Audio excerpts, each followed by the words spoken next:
everything you ever wanted to know about our decontamination towel. Hi, I'm Ivan. I'm Nick. And this is the DIY Detail Podcast. Today we're going to go over what products you can use with the decontamination towel, what products you shouldn't use with the decontamination towel, and the combinations you can do as well. Yeah, when to use it, why, what products, as Ivan just said. I just repeated what he meant.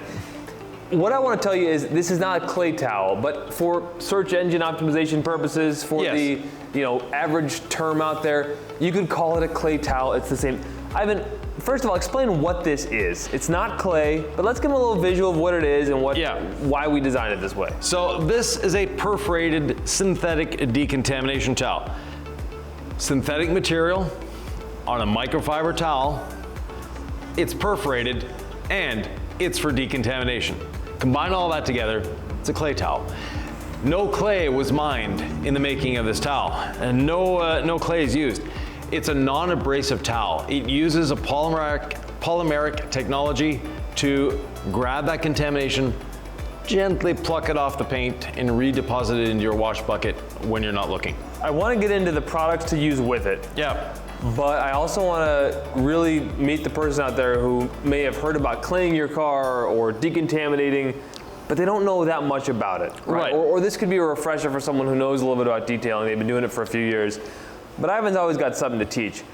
Why do we use this towel? What's going on the paint where we would want to decontaminate it? Because that's a very broad term, decontaminate. Right. As you're driving, as your car's sitting outside, you don't even need to drive it.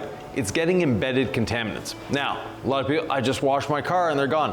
When you wash your car, they're not all gone. Some will stay, and that's why the term embedded. You have contamination sitting on the surface, that's dirt that you wash off. The embedded contaminants, they get on the paint and they actually work their way into the clear coat, because clear coat is plastic. So they're working their way in, and you can't just wash them off. You can go over it with a sponge or whatever you're using as often as you want. It's never gonna pull them out. That's where this comes in. Now, around 20, 25 years ago, clay bars started to be a thing. And those clay bars, they work great, but they actually have abrasives in them. And they mar the paint or lightly scratch the paint. If you have a white car or a silver car, you may never see that. If you have a black car, you'll see that. It's like little dull spots all over your paint. That is what micro marring is, caused by the decontamination towels. Ours has no abrasion or no abrasives in it whatsoever. With proper lubrication, which is from here over, it will do a great job without marring, scratching, or damaging your paint. Embedded contaminants. Stuff that doesn't come off with your regular wash. Right. Hence the need for the decontamination step. So when we wash the vehicle, that's just the first step. You get what you can there. After that is when we decontaminate. You may see some of the orange rust spots on white paint, and that's a good sign that your vehicle could use a decontamination. But on these darker vehicles, Ivan, you can't see those rust spots. No. And the rust spots aren't even what we're necessarily going after, right? Can you explain those orange little dots and how they mean you should decontaminate, but also they're not what we're going after? Right. First of all, there's a lot of different types of contamination, but the most prevalent is iron contamination from your brakes. When you hit the brake pedal, that brake pad is hitting that rotor and actually wearing part of that rotor away. As it's wearing away, that comes off of your brakes as brake dust. That brake dust, when it's first coming off the brakes, is very, very hot. You're driving down the highway at 60 miles an hour, you hit your brakes, that dust is going, and as soon as it touches your paint, because those little flakes of metal are hot, they embed themselves. If you have a white car, the surface actually never gets hot enough to evaporate water. And those little pieces of metal are now sitting in water if you're driving through water, if you're, the dew in the morning, whatever. That's where it gets the rust spots, because metal, water equals rust. Other contamination can come from exhaust from other vehicles, contamination from industry around you. If you live near an airport, you're gonna get contamination. There's all sorts of different things that can contaminate and embed themselves into the paint. And we wanna remove that. Now, if you have a light colored car and you have those rust spots, we have one way of doing it. If you're just wanting to maintain your car just so it doesn't feel rough, there are other ways of doing it. And we're gonna get into that. Let's get into that. Yeah. We have a lot of products here and we wanna kind of sift through them and which ones can you use with the Decon towel, which ones can't you use. The bed of any process would need to have lubrication. I think that's where we want to start here, is like, to safely use this Decon towel, you always want to think, is there enough lubricity under my towel to prevent myself from lightly scratching or marring the paint? Right. And our two foundations of lubrication are Incredible Suds or Rinseless Wash. They both work equally well. So it's not, you know, one is better in this situation. No. Whichever you like using, use it. It doesn't matter. Now, both ways, we are going to tell you before doing any decontamination is to do a chemical rinse, chemical wash, or a foam rinse foam, meaning we apply either the Incredible Suds or the Rinseless Wash to the surface, a dry surface. You apply it, you let it dwell. It's going to break down, emulsify, and lift that dirt off the surface. Then grab your hose, be it a pressure washer, be it your garden hose, doesn't matter. Rinse that away. You still have traffic film on the surface, but now any grit that is loose is gone. Next, we reapply the chemical, be it, again, the soap or the rinseless. And by the way, if you want to do a hybrid wash, you can start with foaming and then finish with the rinseless. It's up to you. And rinseless obviously sounds like no rinsing required. It actually means rinse less, not rinseless. So it's rinse less. And yes, there is rinsing involved. Next, you do your contact wash. Mitt, sponge, your choice. You've done your contact wash, everyone's happy, the surface is clean. Now it comes time to decontaminate. We have some fun combinations in the decontamination world. One of them is you can actually just use the residual rinseless or soap on the surface and do it that way. No harm, no foul. It's going to do a great job. And I am interrupting not to, you stay with your train of thought, but if you run out, let's say your surface gets dry, right? Let's say you've washed the whole vehicle and you start your decon process on the front fender, you're working your way around. By the time you get back to the hood, it could be real dry on you. Put your wash mitt back in your Incredible Suds and just drip a bunch of it back on there, right? So you want to leverage that lubrication. Even if you're doing iron remover or something else on top of this, we're gonna get to that in a second. Never forget that you can always relubricate the surface by a quick dunk in your bucket. So we have the foundation of our lubrication with these two, but we want to add a little more lubrication and do more work at the same time. My favorite is a combination of a rinseless wash and ceramic gloss. Now this is just a fun way to use the decontamination towel, because not only are you decontaminating your vehicle, you're adding long-lasting protection at the same time, and it's not going to take you much longer than any other step. And then just a wash for that matter. It's maybe adding 5-10 minutes to your wash. If you decontaminate your vehicle on a regular basis, let's say every 3 to 6 months, you're never gonna get a heavy accumulation of contamination. Just have a nice little layer on there that, well, you can feel a little bit with the towel. And the towel, you can actually feel the contamination, and if it's bad enough, you can hear it. But that combination is a lot of fun. And then you just dry it with a towel. You don't even need to rinse it at that point. So with the rinse less, it works great. If you're using the Incredible Suds, then yes, you do need to rinse. And that's why you like rinseless wash with ceramic gloss, because you're all about efficiency. You love detailing, but why spend more time doing it, especially when you have a big job, right? You're like, and I'd rather drive the car than detail it. Exactly. I've seen you drive, and he likes to enjoy the road, the open road. He just drove out earlier in another convertible, and it was I saw the joy in your eyes as you accelerated away. So you do enjoy the driving. I'm one of those guys who just likes looking at the cars more and cleaning them. Like, I'm not really even a car guy like most of you are. I love cleaning them. It's a weird affliction I have. So my heart is in it, but I really enjoy spending an extra 2 hours, whereas Ivan wants to get it done and get on the road. So that's where you come. Here's the thing, with the rinseless wash and the ceramic gloss as your Decon lube, your clay lube, that's more for a maintenance wash, isn't it? Like, if you have a really nasty vehicle, that's not what we're gonna recommend to folks. It's for a well cared for vehicle and you're wanting to maintain it. You have a ceramic coating, it's a great way of maintaining it. Now, you didn't use a rinseless wash, you used Incredible Suds. My combination with that is using quick beads. So again, you have Incredible Suds on the surface, a little spray of quick beads, one on the towel, one on the surface. And that goes with all of these. You don't want to be spraying it everywhere. It's one on the towel, one on the surface. Match the two up, decontaminate that panel, and go. Now, if you're using the quick beads, it's going to be a little more of a process using the soap and the quick beads than the rinseless and the ceramic gloss, because what you're going to be doing, start at the top. Always start at the top. Do the roof. When you're done the roof, rinse it off. The quick beads is water activated. So we've decontaminated, we still have a bit of incredible suds there, rinse it off, dry that portion. Then work your way down and around the vehicle. It's not as complicated as it sounds. Once you get into the habit of doing it, it's great. And same thing with the ceramic gloss. As you're going around, you dry that panel. Once you're done the panel, it's done. Do it and move on. Don't leave it wet to dry at the end. No, because ceramic gloss, when it sets up, it's rather hard. You don't want to leave it there to dry by itself. This is a service in my shops that was my favorite service. Not only because it was very profitable, my customers adored it. This was something they came back for again and again and again and again. To them, it was, they'd ask, can you wax my car? We didn't use wax. This is what we did. It's longer lasting than wax, does a better job, the car's decontaminated, it's smooth. Next time it rains, the water just slides off the car, it's amazing. It's interesting, Ivan, we've heard of shops out there who are using our ceramic gloss as their 1-year coating. Yeah. We don't even promise that much longevity. No. So use it how you'd like, but it gives you months and months of, I mean, I tell people 4 to 6 months. Yeah, that's safely. Yeah, safely 4 to 6 months.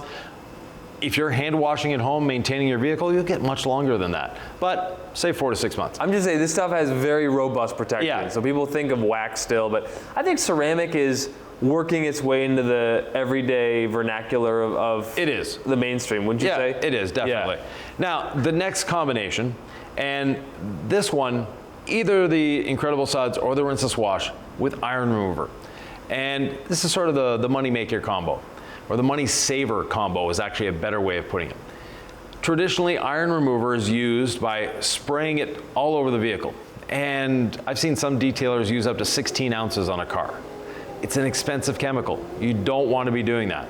The way we teach to use it is one spray after either the Incredible Suds or the Rinseless Wash. It's already on the surface. It's providing a foundation of lubrication. Then we're adding one spray on the towel, one spray on the panel. Always the same, no matter which of the 3 you're using. One on the towel, one on the panel. Do that section. With the iron remover, we're actually increasing the efficiency of the iron remover. We're increasing its effectiveness, and we're giving it a lot of lubrication. Our iron remover is a little different than most in the industry. It has surfactants in it for better cleaning and lubrication. So it's its own clay lube if you want. And we don't have a dedicated clay lube in our line. No one needs a dedicated clay lube. Any one of these 5 will work by itself as a clay lube if you wanted to. So it's not a necessity. Don't go out and buy a clay lube because you're using a clay towel or a clay bar. You have them already here. That's what I'm saying, is like the marketing out there is very confusing. Well, I don't blame the companies, I blame detailers. Okay. Detailers love to overthink things. So they're using a clay bar, it's like, well, I could use the soap, but if I had a dedicated clay lube, it would be better, right? No, it's not better. That's why you have wheel cleaners and tire cleaners separately when all you need is all clean. But we digress. So we have the iron remover, one spray on the panel, one spray on the towel, marry the two together, enjoy. Spraying the iron remover on the surface and letting it dwell, especially on a white car, you'll see like little red bleeding all over the place. What that is doing is converting the rust, or the rust that's on the surface, those little rust spots that we talked about earlier, it's attacking that. But the piece of metal that is causing that rust actually is still there. And when you do that, you're not removing that piece of metal unless the iron remover was able to work its way behind it and the piece of metal wasn't that embedded into the paint. You can do a test at home. We have a video linked below. It's just test, is how it is. And if you spray the iron remover on one half of a panel that's really contaminated, on the other half, you do what we're saying using the decontamination towel and lubrication. With the iron remover, you do that one, then you rinse them off, let it dry, and then spray iron remover again. You'll see the side that you didn't agitate with the decontamination towel starts bleeding immediately. The side that we did with the decontamination towel, much better. Not 100% because sometimes you need a lot. You need 1 or 2 tries. But it's a much more efficient and safe way of doing it for you, for your paint, and for your pocketbook. Yeah, so if you're prepping for a ceramic coating, you're gonna use iron remover prior to polishing, prior to ceramic coating. So this is a really fundamental step to get right. Yeah. The iron remover as a clay lube with the Decon towel combo. Right. It's something you're gonna do a lot of if you're a detailer. But honestly, like, it's just good to know how to do on your daily driver as well. Yeah. Now, we have 5 other bottles sitting beside Nick. Those are the ones we don't want to use with the decontamination towel. I think it's kind of surprising for folks because waterless wash can be used as a drying aid. Yeah. It's got enough, lubrication in there that you'd think, okay, this is meant to be used as a spray on, wipe off. Why can't I use it as my lubrication for the Decon towel? It's very aggressive, and a waterless wash needs to be aggressive in its cleaning ability. That aggression in the cleaning ability translates to doing slight damage to the decontamination towel. You're not going to see it immediately, but you're going to shorten the life of your decontamination towel significantly. So yes, you can use it. It's not going to screw anything up. It's not going to cause any damage to the vehicle, but your decontamination towel is not going to like it. Again, that's surprising, so I think it's really important. Now, what's not so surprising, I don't even know why we brought this, is just to give you everything you need to know. I would never use this, Ivan, but panel prep as a clay lube. Yeah, some people have tried. They have. Yeah, and panel prep as a clay lube is not a good idea either. You're going to see the degradation of the towel really quickly with that one. To me, I just feel like it would be a scratch risk too. Right, and ours has a bit of surfactants in it. There's a bit of lubrication in our panel prep, but not enough to do the job. Okay, that one seems like a no-brainer. Yeah. But there's a few here that I think I could see people trying to mix and match. Yeah. One of them is tree sap remover. If there's tree sap on my paint, why not just spray some tree sap remover on there and shave it off with the Decon towel? Right, so our tree sap remover has more than one function. It's not just for tree sap. It's also for removing tar, and it's also for removing adhesive. And if you have an adhesive residue or tar, they're sort of a plastic substance like this. It is a great way of destroying your towel. So you never want to use tree sap remover with the towel. It's actually going to melt the towel. One thing I love about detailing with Ivan is I'm always learning stuff. The other day we were doing the interior windshield of a vehicle, and I was like, I'm looking for a plastic razor blade or something, and maybe some panel prep to get. There were like the oil change stickers or whatever in the windshield, and you're like, just use tree sap remover, and I'm like, well, isn't that kind of a strong product for an interior of a vehicle? But we mentioned the heavy solvent, and actually I just put a towel on the dashboard. Yep. And then I was just being careful. I kind of sprayed a little bit on the windshield, although you could just spray right on your towel. Anyway, I just started working it with a microfiber towel. That was it. Yeah. And it came off. And I've detailed for a long time, and I always use razor blades on those interior window stickers. So tree sap remover is one of those products where even if you don't have tree sap, next time you go to DIYdetail.com and place your order, I highly recommend just having this in your garage. The adhesive removal stuff is legit. Yeah, when you need it, you need it. Yep. Speaking of when you need it, the water spot remover. Now our water spot remover is acidic based. Again, it's going to damage the towel. It's never going to damage your paint. It's not going to do anything there, but it can damage your towel. And again, we've got these 5. You don't need these 5 for the decontamination towel. The water spot remover is used in just about every decontamination we do. And by saying used in every decontamination, before doing a ceramic coating, we want to make sure that paint has nothing on it other than paint. The water spot remover is one of those tools that is going to help remove the mineral contamination on your paint. So a good friend of ours called it mineral cleansing. I love that phrase. And that's what it's doing. It's cleansing the minerals off the surface. You use that after you've washed, after you've decontaminated with the iron remover and decontaminated with the perforated synthetic decontamination towel. It's your last step before starting to polish. It's interesting because all these things, these detailing terms, they're all out there, and how you detail, we've both been detailing for a long time, obviously Ivan longer than me, but every time we get together for a couple weeks and shoot videos, we tend to get these terms that kind of stick. And it was early on that foam rinse foam, which is a method that we've all done and you've done for a long time, but just the labeling of it worked really well for me. And this time around, and this is the way we always decontaminated, but it was like when you decontaminate, and I don't know if this is going to be a foam rinse foam style word soup that you'll remember, but the decontamination umbrella isn't just iron remover and the towel. No. It's iron remover with the towel, rinse, water spot remover, agitate in, and then rinse. Water spot is part of your decontamination. Right, and water spot remover, you do not agitate it with this towel. You agitate it simply with a towel dampening your wash bucket. Whether you washed with Incredible Suds or rinseless wash, take a towel from there, just wring it out. You want it sort of dampish, almost wet, and then you're not flipping the towel, you're just using that towel because you've already cleaned and you've already clayed and you've already decontaminated that surface. This is your last chance of decontaminating. And a lot of times as detailers, we don't see water spots until we get to that point. And the car is all wet at this point. So we'd have to dry it and go, oh, there's water spots there. Because they were hidden under dirt, they were hidden under all sorts of things. It's a great safety net. Now, our water spot remover, just to be sure, because some people go, I tried it on water spots, it didn't remove the water spots.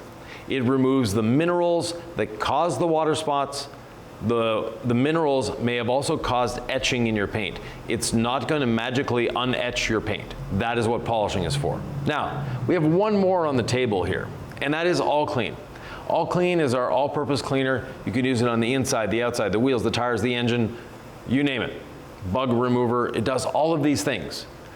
But it's an aggressive surfactant, and it's also a relatively high pH. pH of 12, combined with very, very hyperactive surfactants because they love cleaning stuff.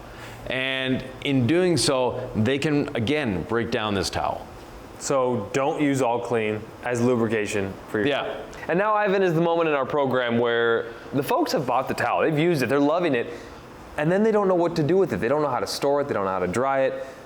Decon towel maintenance is huge because how many vehicles could this towel last you, Ivan? Hundreds, if you maintain it properly. And one of the things that we didn't mention before in the use, you want to fold the towel in four. Let me show you that.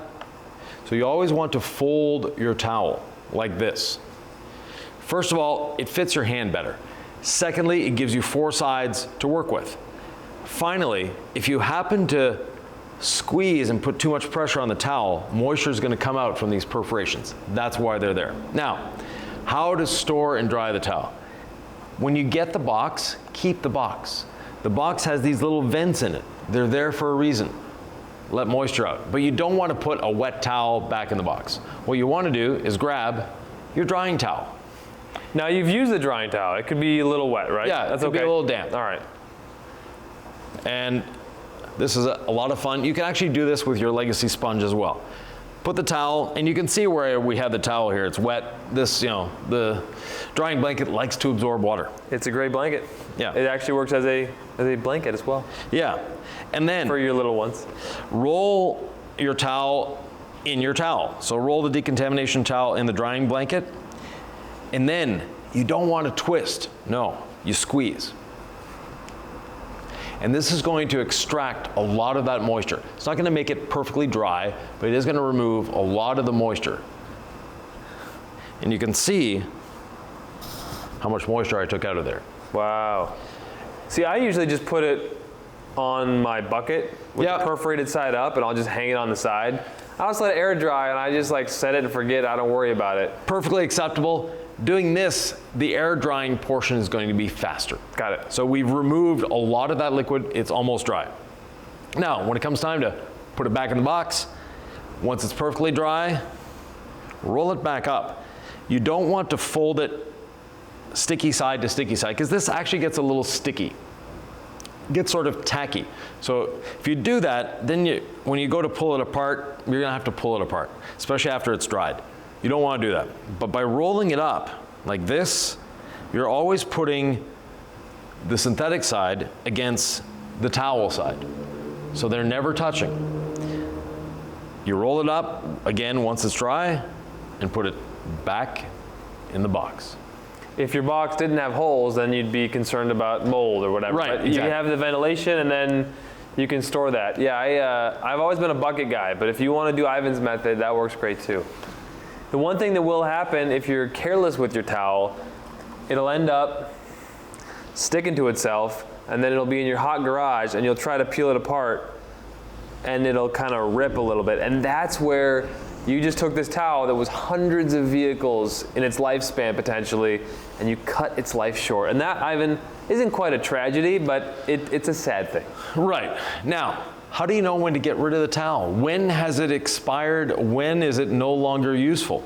Well, these little, I'll take the towel here now. Okay, I was just setting it up. Yeah, so these little perforations, the other reason for the perforations is flexibility. But as you're working with this, it's going to start to crack between some of these perforations. It's just a natural part of it. Now, that cracking, don't worry about it. When you have 1, 2, 20, 30 cracks on here, not a big deal. When you start losing chunks of this, that is when it's time to say goodbye. Other things that can damage your towel, heat. So don't put it on a hot radiator to dry, not a good idea. The other thing is leaving it out in the sun. Again, if you leave it out in the sun to dry, it might get too hot. Put it on a nice cool shelf somewhere, it's gonna be happy. The final thing that can damage this is too much pressure. Don't use pressure when you're using this. Not only can it damage the surface you're working on, it can actually damage the towel. And like Nick mentioned, don't fold it in on itself. It's going to stick eventually. And when you're trying to rip it apart, that's when you have problems. Some people wonder, do I need to break in the Decon towel on glass? And we used to say yes. One reason I suggest people might try it on glass first before paint, if they've never used it before, is just to get a good feel for it. Because if you do too much pressure on this towel or not enough lubrication, you can mar up your paint, right? It's proper technique with proper product. That's how you do this without marring your paint. Yeah. So if folks have never used it before, it's their first time, and their whole vehicle's still wet, try it on your windshield, because you don't have a high risk of scratching glass. You can scratch glass if you put enough pressure on this Decon towel too. But using proper technique, it's a great place to practice before you hit the paint. Yeah. But we don't actually need to break it in on glass, which a lot of people want to know. Right, and we've mentioned these are the 5 in our line that you don't want to use the towel with. These are the 5 that you want to use the towel with. Not everyone's iron remover is made the same. Not everyone's ceramic spray detailant is made the same. Not everyone's rinseless or soap are made the same. We haven't tested every chemical in the world to see what is compatible. We know that these 5 are. You're gonna have to test for yourself if you want to use someone else's chemical. Please do comment below if you have questions. We get them all the time, and we love answering them. Some of the questions I will get, I've been, DMs, emails, whatever. Yeah. We do the YouTube comments as well. It's a litany of questions, and then I'll be like, did you use any DIY products? And I was like, no, I used it from this brand. They're like, it's really hard for us to troubleshoot your issues if it's not DIY. Or if a couple products are not DIY, but you have our towel, it's hard to troubleshoot. So can you use other products? Certainly, I'm sure you can sometimes, but we can't guarantee it. This system works, and that's why we sell it as a system to you. We teach it as a system to you. Ivan, have you had any horror stories with any combos where people kind of followed our system but didn't? Iron removers. Those are the biggest culprit because some iron removers use solvents in them. Solvent and the perforated synthetic decontamination towel are not friends. Some use solvents as a diluter to do that. We have surfactants to provide more lubrication. Some of them have less lubrication than water. So again, not a good idea. Iron removers are not all compatible with the decontamination towel. This one was designed purposely to work with this. So this style of towel I designed about 10 years ago, and when we were developing the DIY line, I've always used my towel with an iron remover. So I wanted it to be that way. There are some rinseless washes that don't work well with iron removers. There are some soaps that don't work well with the decontamination towel. It's all a mixture of different chemicals that we're doing here. And if they're not designed to work together, there could be a problem. Yeah, I hate to make it sound like you have to use our system or else. It's not like that. It's not a do it our way or, get out of here. It's just I want to help you. And when people reach out for help, like a guy today is like, I've got a bunch of pads sitting around, but I want to try your gold standard polish. Like, should I throw those away? I'm like, don't throw them away. Just know that we teach a polishing system and it all works the way that we say. Yeah. I don't know how to control the variables when you introduce other brands' polishing pads. A lot of people use them and it works great, but you're gonna have to figure out those ins and outs, whereas we teach it in a certain way so that we can help you if you run into stuff. Yeah. Speaking of help, we have a great Facebook group. You can join the Facebook group. There's no idiots in our Facebook group. And then there's no such thing as a stupid question. And if there's a stupid answer, well, we'll delete it. But we want that group to be a great place for people to go and learn and help others learn. So if you have a lot of experience, please join the group. If you have zero experience, please join the group. Help everyone learn together. And when you say stupid answer, we'll delete it. It's like if someone makes fun of you for asking the question, like we don't tolerate that. No. We're just trying to tolerate an open space to ask questions and not feel dumb, because we all have to start somewhere. We're all learning. We all start somewhere. I've been in this business for over 45 years. I'm still learning every day. Detailing, that's one of the fun things for me of detailing, is getting to learn every day. If you want to keep learning about detailing, I think water spot remover is a fascinating one, because we teach you how to go after the minerals, how to go after the water spots, what water spots you can get rid of, how they're caused. If that piques your interest, continue the conversation with us right here.